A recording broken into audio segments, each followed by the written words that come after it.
The Lord gave me a word about the virtuous wife and how we are called to be a virtuous wife to God, as we, as the body of Christ, are the bride of the bridegroom, Jesus Christ.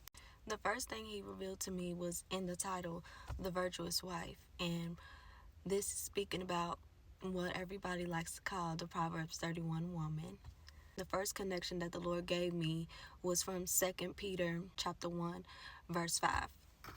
And the title of that is Fruitful Growth in Faith. And it says, but also for this very reason, give all diligence, add to your faith virtue, and to your virtue knowledge.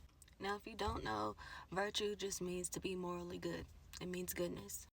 Now, we are all called to have faith as believers and followers of Jesus Christ. And the Lord revealed to me that he is calling us to be a virtuous wife to him, not just as a wife to our husband or to learn how to be a wife to our husband, but to be prepared in the long suffering of his coming. To be ready, we must learn how to be a virtuous wife to him, the groom.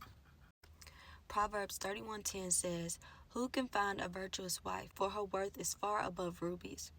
The heart of her husband safely trusts her, so he will have no lack of gain. She does him good and not evil all the days of her life. She girds herself with strength. Now, the part I want to focus on right now is she girds herself with strength. A virtuous wife has strength, which we get from joy. Nehemiah 8:10 says, do not sorrow, for the joy of the Lord is your strength. 22. Her clothing is fine linen and purple. She makes linen garments and sells them. Strength and honor are her clothing. Now, her clothing is fine linen and purple. Fine linen, when you look up the definition, it says pure. Purple is a symbol for royalty and authority. Now, strength and honor are her clothing. She makes linen garments and sells them.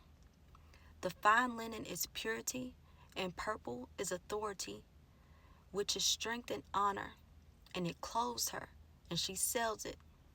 Stay with me. So she is giving out joy, which is her strength, and it is pure. Now in Titus chapter 2, when it speaks about trained by saving grace, verse 15 speaks about us having authority to rebuke. So our strength and honor, which is purity and authority, the fine linen and the purple that we wear, which is joy, that is our strength, and the purple, which is authority to rebuke, that is what we wear as a virtuous wife to God, to Jesus. And this is how we prepare for the coming of our groom. Now in Revelation 19, when heaven exalts over the fall of Babylon, verse 8 says, and to her it was granted to be arrayed in fine linen, clean and bright, for the fine linen is the righteous act of the saints. And before that, verse 7, it says, let us be glad and rejoice and give him glory, for the marriage of the Lamb has come, and his wife has made herself ready. So as a virtuous wife, as the body of Christ, this is how we become prepared for the coming of the King. And verse 9 says, blessed are those who are called to the marriage supper of the Lamb. And he said to me, these are the true sayings of God.